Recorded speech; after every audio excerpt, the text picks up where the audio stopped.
Ladies and gentlemen, a very warm welcome to today's webinar. We have three great experts gearing up to reveal 3 secrets to delighting your shared services customers.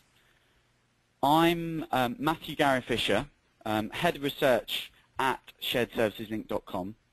Now, just to give you some background about us, sharedserviceslink.com as a company was set up in 2007 with one objective: to provide best practice information for the finance and accounting shared services market through our conferences, webinars, reports, news, and our fantastic website. So if you're not a member already, do become one. It's free, and as a member you have access to a wealth of information. So today we are focusing on how to delight your shared services customers. So let's have a look at the agenda for the next hour. Now, I'll touch briefly on how the session works, and then I'll talk about the intention of this session, hand over to our experts, and finish with questions from you, the audience. So, how does this session work? Well, it's very straightforward. It's a very straightforward platform. Many of you might have used it before. Should you have any technical questions, we do have technical support on the line, ready to assist you. So please feel free to use your free text box in your GoToWebinar panel for any help on this. Now, we're all here on this webinar for a very important reason: to gain relevant, practical tips on why and how to delight your shared services customers, gaining clarity from some of the industry's top experts. So please use this opportunity to put forward questions to me and the experts on the line. How that works is very, very simple. You have a free text box, so please submit your questions via this. They will then come to me, and I will distribute them to one of our experts in the last few minutes of the call. So I really do urge you to use this opportunity to get answers to those burning issues and questions that you have. This is very much a two-way dialogue, so please do take advantage of that.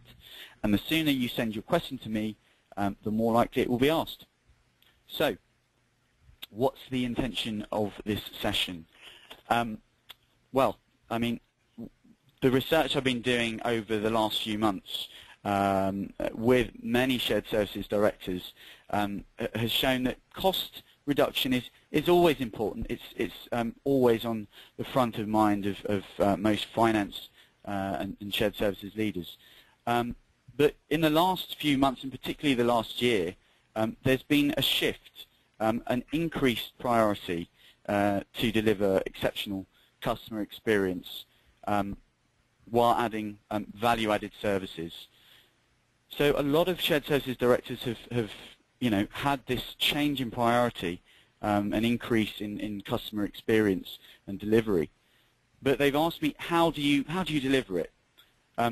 Well, this webinar is going to answer that question. It's first going to talk about how to lay the foundations so that you are able to give a value-added service and a great customer experience.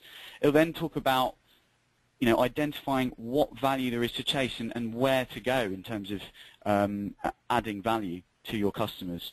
And finally, it's going to talk about how to connect with your customers and keep them happy. So those 3 areas are what our speakers are going to be speaking about, the secrets to delighting your shared services customers. So the first session will talk about continuous process improvement tools. We'll then go on to what does 2012 value-added service delivery actually look like. And then lastly, we'll look at a really great strategy, building a customer service manifesto. So before I hand over to our first speaker, I wanted to kick off with a quick poll. Now, we're looking for a 100% response rate on this. So here is the first question. First question is, do you run a formal continuous improvement program in your company? So the options are yes or no, and we can see that 50% responded so far. We're going to close in a few seconds. So one more time, do you run a formal continuous improvement program in your company? Yes or no? And we're closing the poll in 3, 2, 1. Okay. So we've had a almost 80% response rate. And from the results we can see, it's quite encouraging. Almost 3/4 of you are running a continuous improvement program in some form or another. And just over a quarter aren't at the moment. So that's quite interesting. So I'm just going to hand over to our first speaker to talk about how he is delighting his customers and setting up the foundations for delivering a great customer experience at Siemens Shared Services. I welcome Keith Dunnell, who's Vice President of HR Shared Services North America at Siemens. Keith, over to you. Thanks, Matt. Good day, everyone. Again, my name is Keith Dunnell. I'm Vice President for HR Shared Services North America for Siemens Corporation. And today I'd like to talk to you about continuous improvement. There is a brief bio of me in the presentation for your reference, by the way. In terms of continuous improvement, within Siemens Global Shared Services, we have what we refer to as a quality strategy and framework. We have a quality strategy where we look to embed quality into our culture regarding everything that we do. So as you can see on this slide, we have continuous improvement as a foundation that affects the way that we execute our processes, our performance management, the systems and tools that we use, the focus that we place on customers, the way that we manage our suppliers, the way that we develop our people in our organization, and it affects our tenets of leadership as well.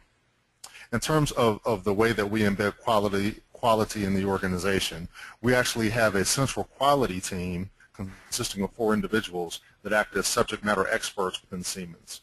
And the role that they play is to train our employees in quality tools and methodologies. They actually support our employees as we execute continuous improvement projects on our service line processes. And they actually mentor our employees as they continue to learn about quality and improve their skills. And we actually set objectives for the organization as well as performance objectives for our employees relative to continuous improvement and quality. So as we go through our annual performance review processes, we actually set targets for the number of employees that we train, the amount of improvement that we'll see in our customer service metrics, and the amount of cost savings that we'll pass back to our customers, all due to continuous improvement initiatives.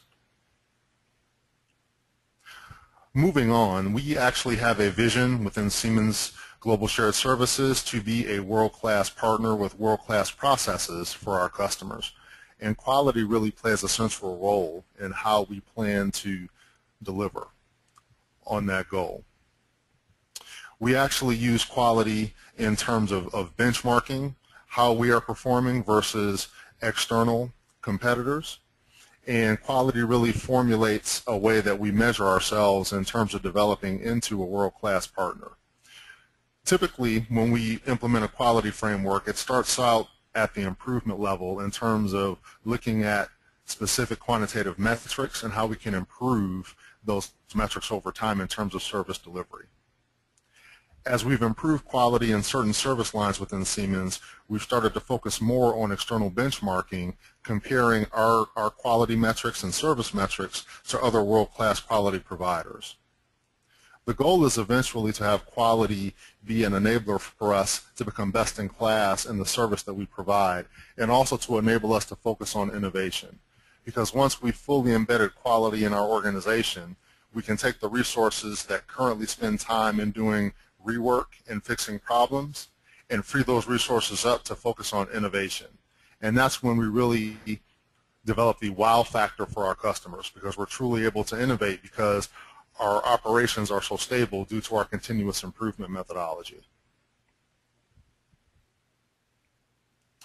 In terms of quality projects that we do, projects are really the centerpiece for our organization in terms of execution on our continuous improvement vision. Every quality project that we do involves a fairly rigorous process of filling out a project charter. And the project charter is used to really scope out what the project will focus on and the quantifiable benefits.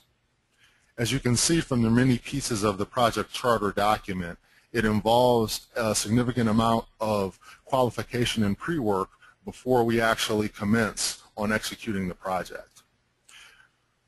We develop a problem statement, which is really identifying and scoping what the business issue is that we want to focus on in terms of the continuous improvement project.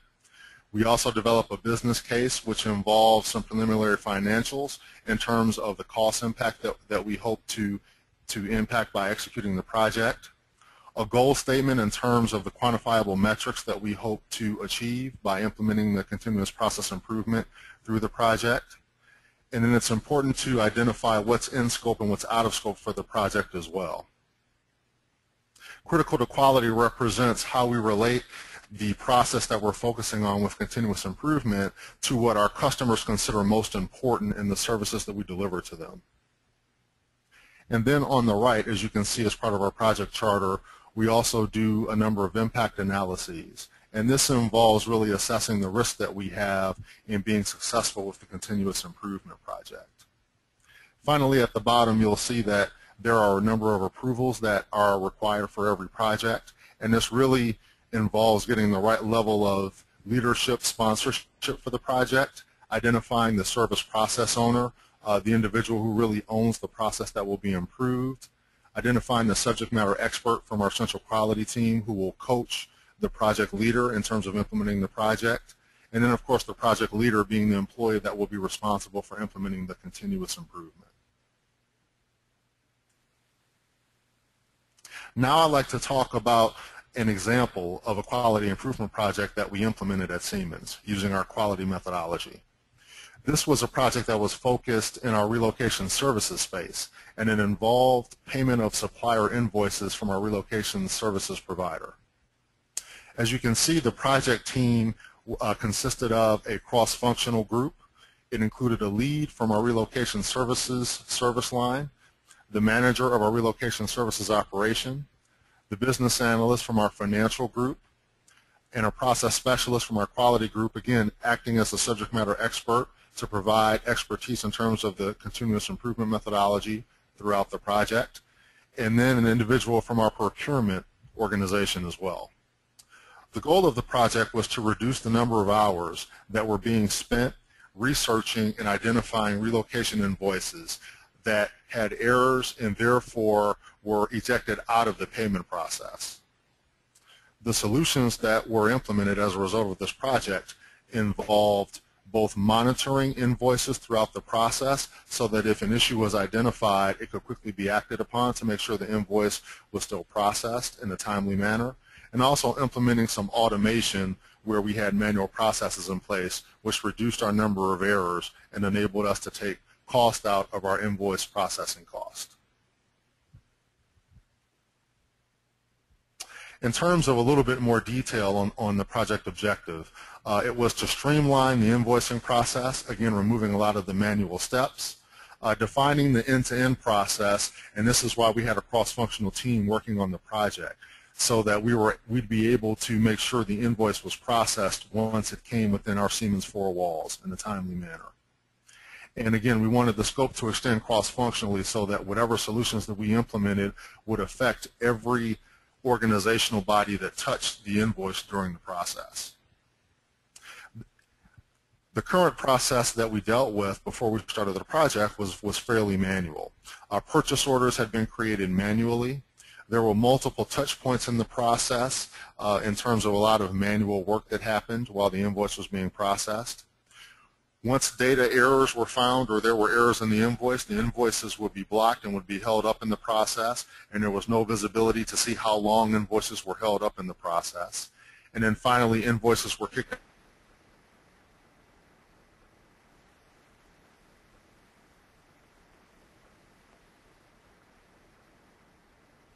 It seems like we've lost Keith for a second, so let's go straight to a poll. How mature, the next poll that we want to find out information about you guys is about the maturity of your shared services operation. How mature is your shared services strategy? Is it managed nationally or regionally and functionally led? Is it managed globally and functionally led? Is it managed nationally or regionally and cross-functionally led? Or is it managed globally and cross-functionally led? So once again, how mature is your shared services strategy? The analyzed phase of the project. Okay. The analyzed phase of... Keith, we just lost you for a few moments there. We've just gone to a quick poll, so we'll carry on in a minute. So, ladies and gentlemen, once again, how mature is your shared services strategy? Is it managed nationally or regionally and functionally led, globally and functionally led, nationally or regionally and cross-functionally led, globally and cross-functionally led, or do you have no shared services yet? If you could all vote in 3, 2, 1. Okay, we've just closed the poll. Very interesting results there. Around 80% of you again have voted. Most of you, 58%, very interestingly, are operating nationally or regionally and have functionally led shared services operations. Only a small handful of you run global functional shared services, and around a quarter of you, interestingly, are running a global cross-functional shared services operation, which suggests quite a mature market, I'd say. Okay, Keith, we're just going to hand back over to you. We got cut off just before you were mentioning about kickouts and the objective of your mission for invoice integration process, and I think you were just about to explain the DMAIC steps that you used in that particular relocation supplier invoice kickout project. Back to you, Keith.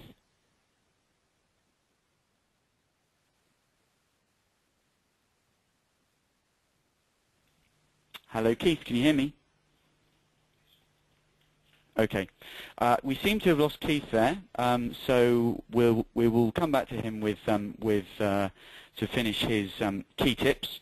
So let's go straight on to Christine Gattenio, who's Vice President of the Global F&A practice at IBM, who is going to tell us what does 2012 value-added service delivery look like.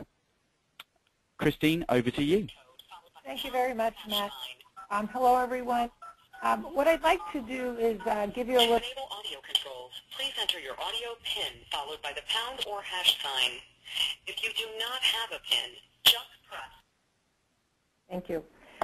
What I'd like to do is share with you a perspective that has not only been gathered here at IBM, but from a number of years working both as a practitioner and also at Hackett, dealing with many, many companies and their transformation approaches.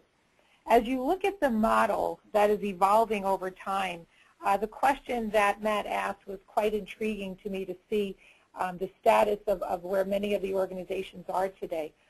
This model has continued to evolve. In the 90s, started out where many companies were looking at setting up shared service models, business by business or region by region, function by function.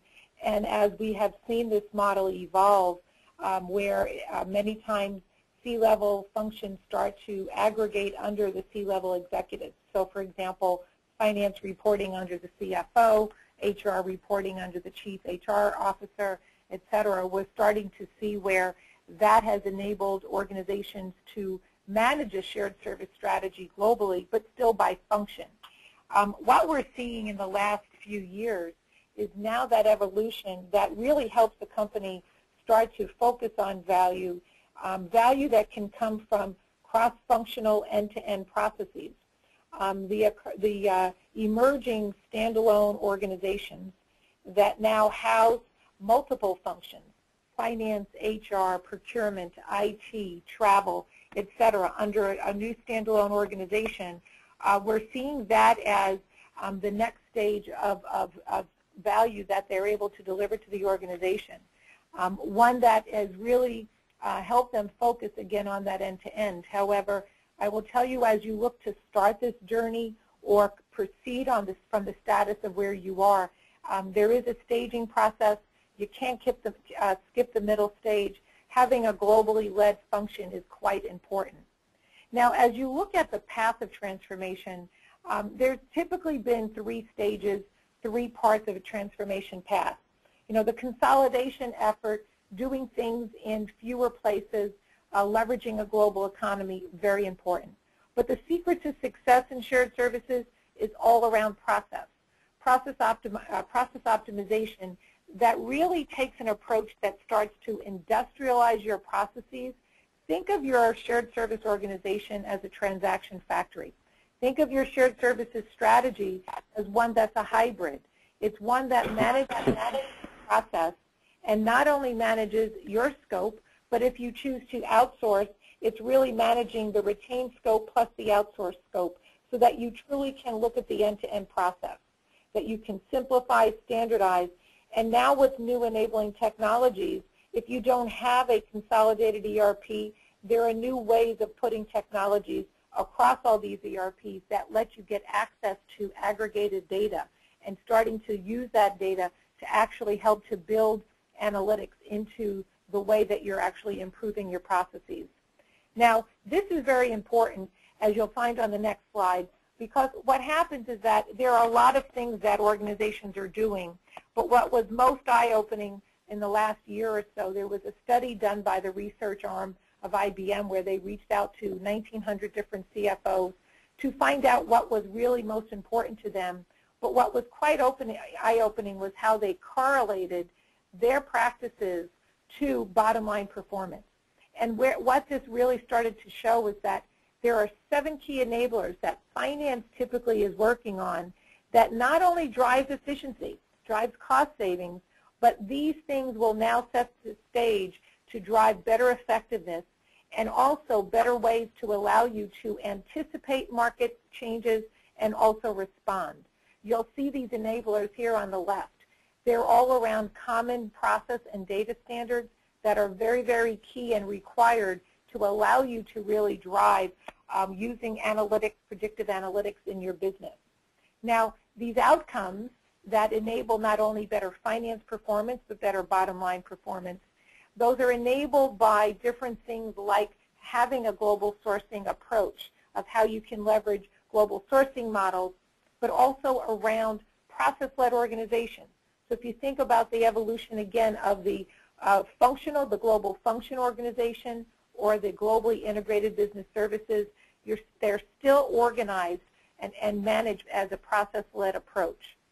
Most importantly, and I think this is very much picking up on what Keith was starting to share about his continuous improvement program within Siemens, is having a methodology that allows you to look across the process, that allows us to be a continuous approach that you're able to drive no matter what part of the world your business is in, having this, again, managed on an end-to-end basis.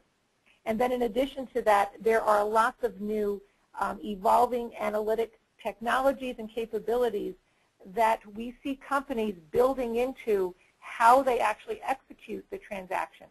You know, having an ability to, if you think about if you're driving receivables collections, having the ability to know how to focus your team on which collections they should work on, which ones should they call or address. Are they always the ones with the biggest dollar amount? Or can you actually use some predictive analytics that can show you behavior patterns and redirect their focus to those that traditionally don't pay, have complex terms, and therefore really you want to work on the ones that are the hardest to pay. So this is something that, as you'll see here on the next slide, it's actually been pulled together in a methodology that we believe is very important, again, for shared service organizations to be able to execute this on a continuous basis. This approach is one that helps you to think about process improvement as a journey, knowing where am I starting, understanding the various best practice approaches, and understanding that, again, this is a journey. There are many that you need to figure out, how do I choose the ones that will give me the best opportunity for improvement. The other thing, though, coming back to what I was saying about industrializing your process, as you think about looking at your transactions and how you're executing transactions pretty much as like a factory concept of you've got all these transactions around the world, you've got lots of people that are working on them. How do you optimize the utilization of the teams? How do you ultimately understand where there are either barriers for their execution, or how the some teams in different locations might be identifying new ways of doing things in a simpler, more effective and efficient way? How do you identify what those key drivers are, identify where their times are spent, and use that as a way to build into your continuous improvement program? The other thing that's very key is a clear focus on quality. Quality from your team's inputting of information, as well as the different things that prevent you from processing on a straight-through end-to-end basis. So as you look at this now, and we started to think about, again, the secret of value, what you'll see here on the next slide is something that we have seen across a number of different clients, where their focus is not only on the functional cost improvement. Many times when you're starting this improvement, whether it's HR, procurement, finance, we'll say, geez, the cost of finance, for example, I've benchmarked it. The average might be 1%. I might be 1.5%. I think I can save 0.5% of revenue as I think about that improvement. Over time, shared service improvement opportunities have improved from about 10 to 30% off the baseline to now, as you'll see on the bottom of this slide, up to about 30 to 60% off the baseline. You know, that's when you're truly enabling a global sourcing approach that gives you the opportunity for labor arbitrage and a very clear focus on, again, the standardization and automation. But that just pales, as you'll see, in comparison to this larger circle, which is the enterprise benefits, enterprise business benefits, that all of a sudden, as you think end-to-end, if you're working on a journey of shared services to drive source-to-pay improvement, sourcing savings that can help you drive spend savings, we've seen that average between 5 and 12% for a number of companies that are driving that. That's the best practice that they're driving to achieve. And also, as you're looking at your receivables portfolio, understanding the ability to not only do it more efficiently, but how do you start to bring more cash into the business, reduce your overdue AR? It's very key that you're measuring both, measuring the value that your shared service organization delivers, not just cost efficiencies, but these broader business benefits. These broader business benefits have been used by many companies to actually fund their transformation efforts. So as I recap, you'll see on the next slide, the market continues to evolve. The maturity of what shared services are able to participate and deliver has emerged beyond labor arbitrage and driving efficiency. Many organizations not only are organizing around end-to-end processes cross-functionally, but they're very much looking at driving a process harmonization across the different businesses and different units. And as they are able to drive these different process and data standards that help them to think about how they could embed analytics into driving better insight into how they're executing their transactions, this is all on the journey towards what you'll see we call virtualization, which, if you think about it, you know, a green concept, paper, touchless, that truly enables transactions to flow straight from the source right through to the end of the transaction and into your financial systems. So those are some of the things that, as you think about how you're driving value within your organization, some things to understand, you know, how you're keeping pace with these trends. So now I'd like to turn this back to Matt. Thank you very much indeed, Christine, for that fascinating insight into what actually does 2012 value add actually look like. So before I go and hand over to my final speaker, I wanted to do a number of polls with you, the audience, around customer satisfaction. So the first poll I want to ask is, do you run a customer satisfaction survey? Yes or no? Do you run a customer satisfaction survey for your shared services operation? We're closing in 3, 2, 1. Okay, interesting results there. Almost 70% of you voted for that question. Again, around almost 3/4 of you do run a customer satisfaction survey in your shared services operation, and just over 1/4 of you don't at this moment. So we'll move on to the next poll question now. So for those of you that do run a customer satisfaction survey, I wanted to know how often you run that survey. So if you do run a customer satisfaction survey, how often do you run that survey? Do you run it every time you run a service? Do you run it monthly? Do you run it quarterly? Or do you run it yearly? That's every time you run a service, monthly, quarterly, or yearly. If you haven't voted, please vote now. We are closing the poll in 3, 2, 1, and the results are in. So most of you, over 50% of you, run a customer satisfaction survey every year. Almost 1/3 of you, interestingly, run it every month, and just over 10% of you run it every quarter. And not everyone, well, none of you actually run it every time you run a service run. Now, one more poll that I wanted to ask was, what do you actually do with that information? What do you do with your customer satisfaction survey results? Do you do nothing?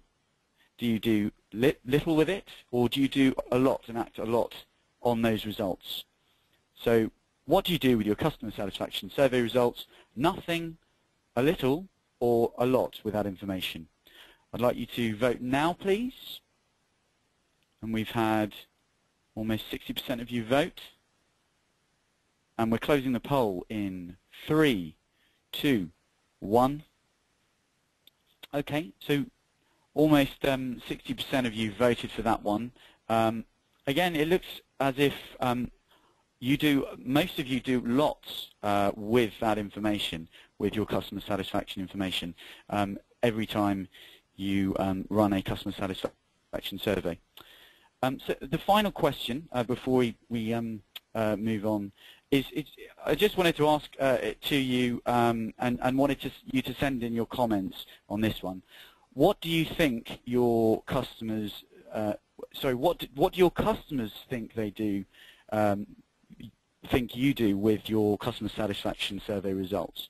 Can you please send us your comments, and we'll come back to our speakers on that one. So what do your customers think that you do with your customer satisfaction survey results? Okay, so our final presenter now is John Hall, who is Senior Vice President of Business Support at DSM. He's going to be talking to us about how to create a customer-centric shared services by building a customer service manifesto. Over to you, John.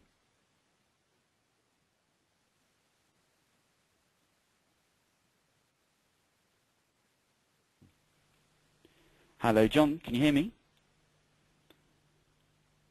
We seem to have a technical problem with John at the moment.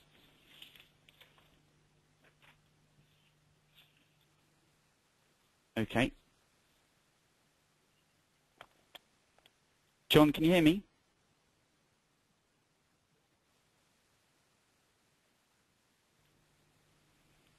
Sorry. Okay. Hello, John? Okay, we seem to have a technical problem at the moment. Christine, you okay, John. Excellent. We've just we just had a bit of a technical problem, John. I just introduced you, John. I was saying John is going to talk to us about creating a customer-centric shared services by building a customer service manifesto. Over to you, John. Yep. Over to you, John. Can you hear me okay? I'm sorry, ladies and gentlemen, we seem to have more technical problems. I'm going to go back to our second speaker, Christine. Christine, I just wanted to ask you, we've had a few questions while we're sorting out this technical issue.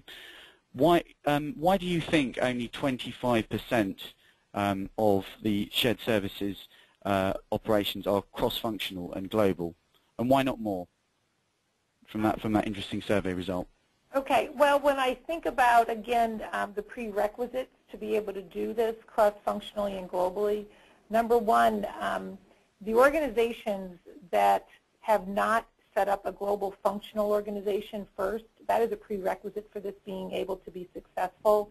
That is one thing. But the other thing is you really start to, when you start running these kinds of organizations, you need to have committed leadership, again, from the top that potentially goes straight up to the CEO. And with the maturity of some shared service organizations, again, that's not always, the agreed upon way that companies want to run things. So, I think it's a maturing process, and many organizations have moved from left to right on that chart that we spoke about in the beginning. And the ones that have, there are companies that have been running shared service strategies now for 15, 20 years. And as they've moved, from the global functional organization, they're ready to now take that on. So I was actually surprised to hear that we've got 25%. I think that's excellent. I think that is, I think what is truly going to help companies to get over the barrier and address the cross-functional end-to-end processes that really true offer greater value than when it's done fragmented. Okay, Christine, thank you for that. We seem to have John back on the line. John, can you hear me okay? I can hear you fine now, yes. Fantastic. John, I'll just introduce you once again. So John is going to be talking about how to create a customer-centric shared services by building a customer service manifesto. So, John Hall, over to you. Thank you, Matt. We'll try again. Yeah, my name's John Hall. I'm the Senior Vice President of DSM Business Support, which is the shared service organization for a life sciences and material sciences company, primarily based out of the Netherlands. The shared service organization's in its infancy.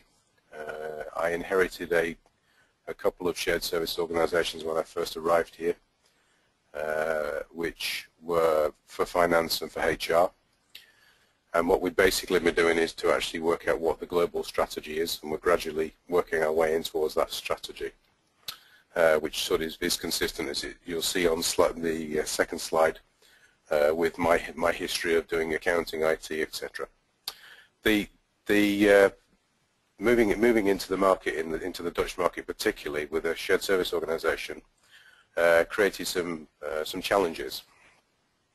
One of the key things we had to do in DSM from a shared services point of view was to build a vision and mission statement, and we'll talk a little bit about that. And from that vision and mission statement came the concept of a manifesto for customer satisfaction. And I'll tell you the story about that as we go through. We'll have a look at the document a little bit, talk about the training, and how we actually then link that to everybody in the organization's salary.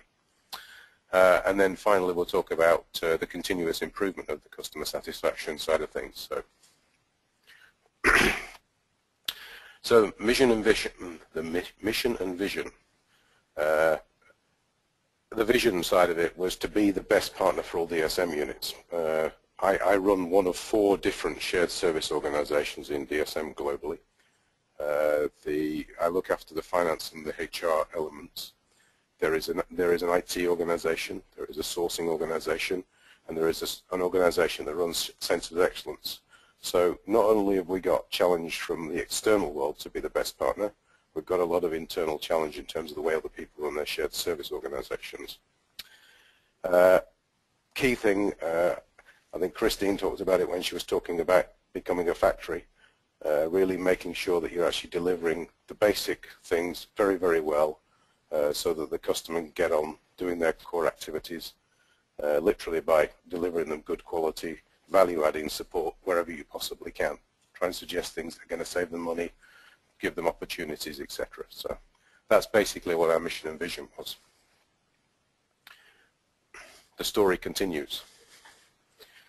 As part of the operation, one of the things we did was we started to talk to the staff in the shared service organization about what we were trying to achieve. And I stood at the front of a room one day with 160 people or so in there, and sort of talking about this concept of customer satisfaction. Now, to most people that I've worked with in the past, everybody's got an understanding of what that means.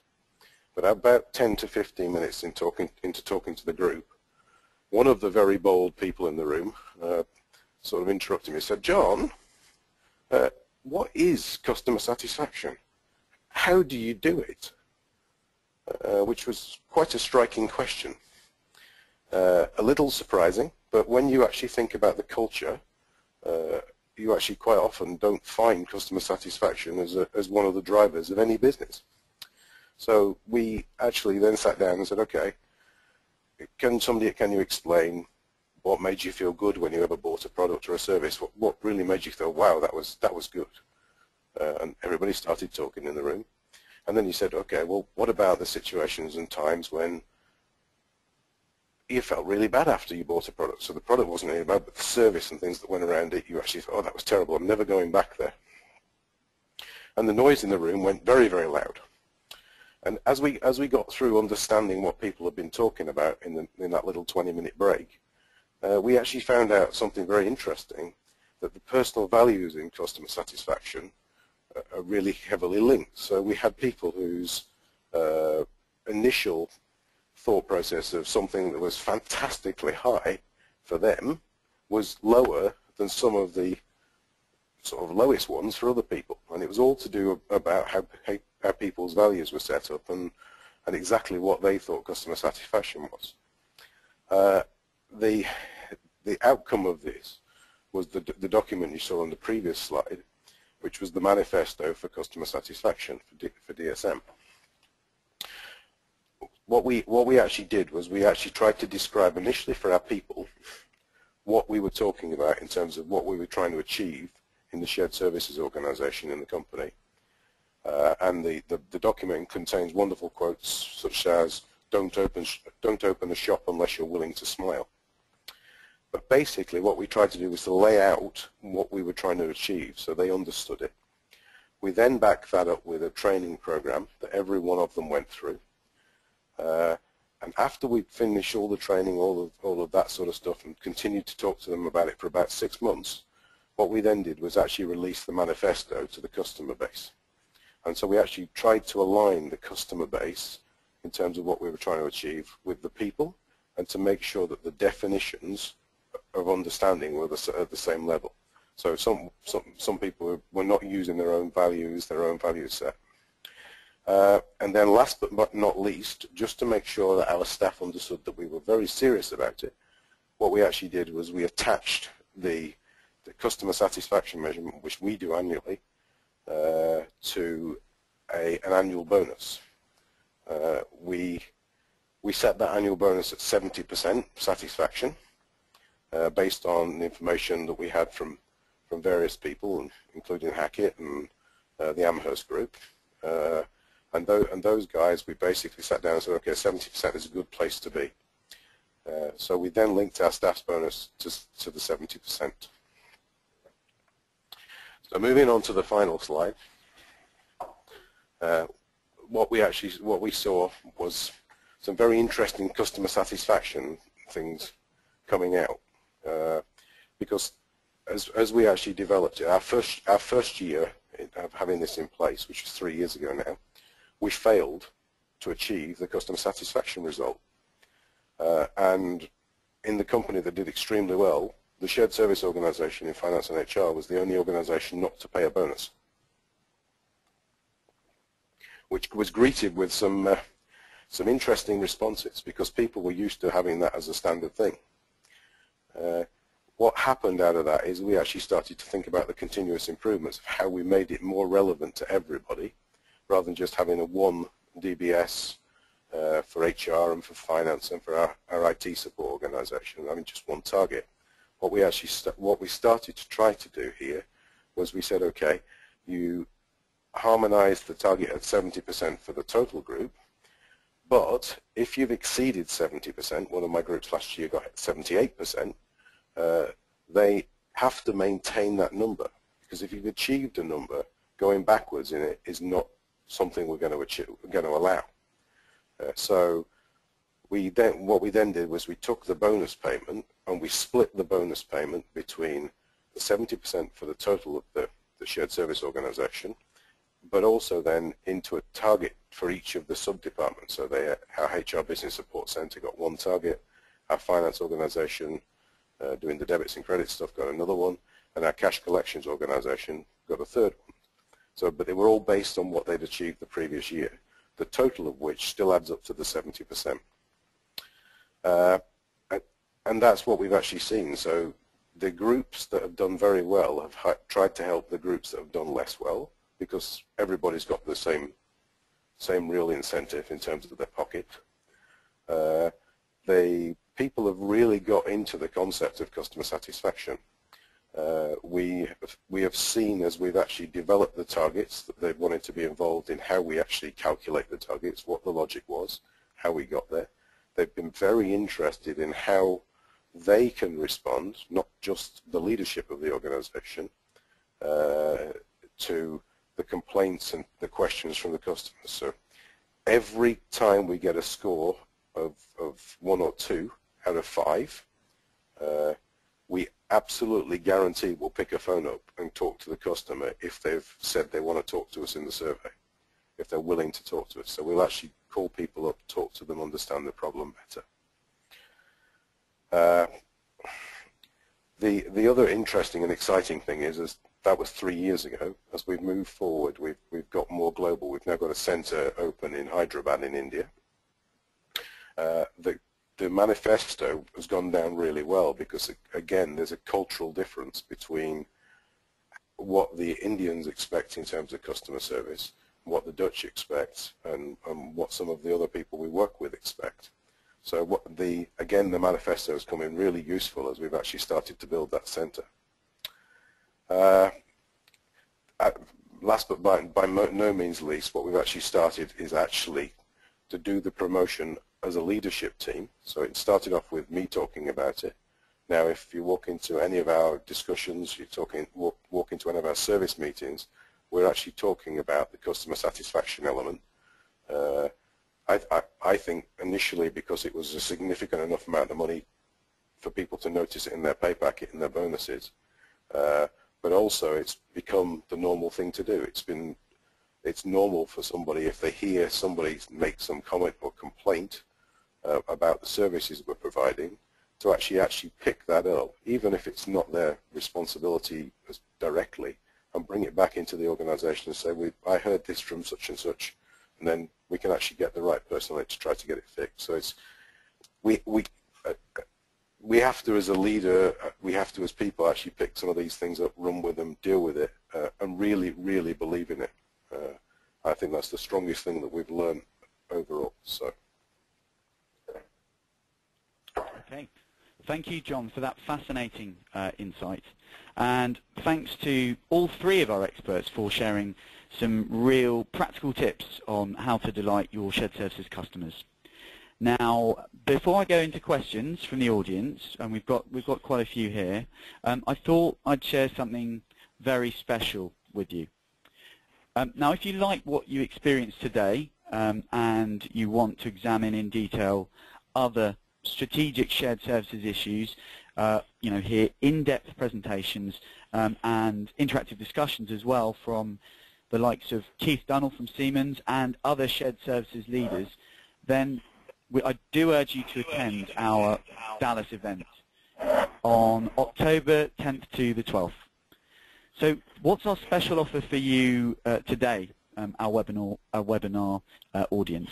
Well, our first 10 end-user attendees who email us will receive a guest invitation from our CEO, Susie West, for our Dallas event.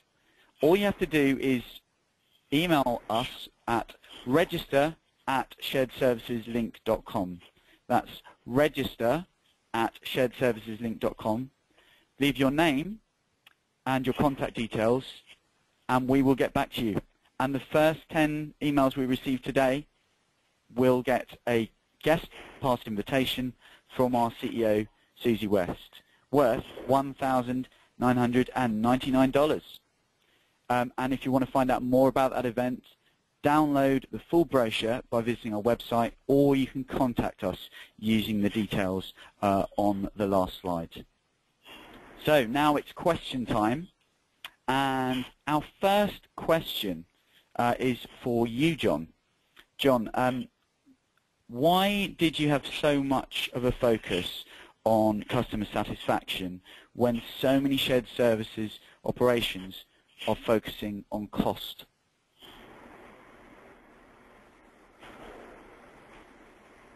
Did you hear that, John? You can hear me, can you?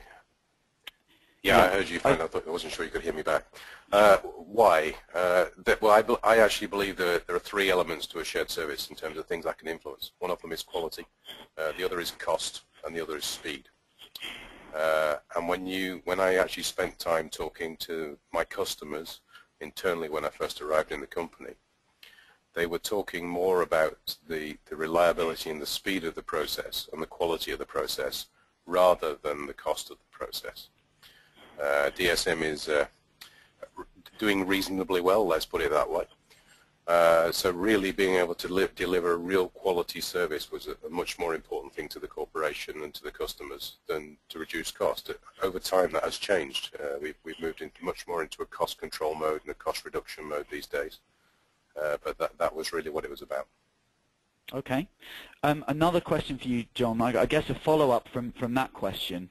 How quantifiable is your investment in customer satisfaction?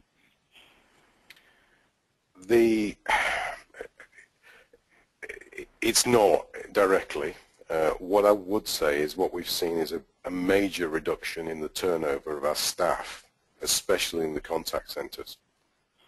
So we see a lot less turnover because of the way that people deal with it, are enabled to deal with things than there was early on in the first 18 months of my reign in the organization. We've seen a real drop-off. Now, some of that obviously could be the economic circumstances we are in, but from a customer point of view, there's a lot less screaming and shouting at our frontline people for sure, which obviously saves us money. Okay. Question for you, Keith. Keith, what would your tips for shared service operations that have, little resource for continuous improvement programs? If you're a very small operation, or even a kind of small or medium-sized company that has an SSO, is continuous improvement still suitable? Is it still worthwhile? There can always be opportunities for continuous improvement independent of the size of the operation. So it really depends on examining the current state of your processes, understanding that if there are opportunities for significant improvement, both from a service quality and cost perspective, then it becomes a question of putting together a business case to make the investment. Because inevitably what happens is, in a situation where there are significant quality issues, there typically are cost impacts because resources are being consumed by doing rework or fixing problems after the process is executed. So one way to free up that capacity is to make the investment in undergoing a continuous improvement project with the methodology, and presumably results can be yielded where the resource investment previously absorbed by fixing problems is now freed up. Okay. Thank you for that, Keith. John, I've got another question for you. I presume it's from one of the audience who has a global operation like yourself, a global SSO operation. They're asking, what's the one tip you would give for a global and possibly cross-functional operation when trying to establish what customer satisfaction is? If you have a global reach, I guess the question is, how do you come to an agreement in terms of service delivery when you're running a global operation? What's the one tip you give? The one tip would be to talk to your people and understand where they're at in terms of what they understand from customer satisfaction. We fell over it, but it really worked for us, especially with going to India. So. Okay.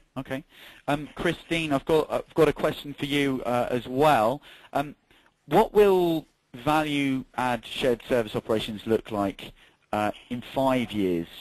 We've talked about what it looks like now and what it's going to look like over the next few months, 12 months.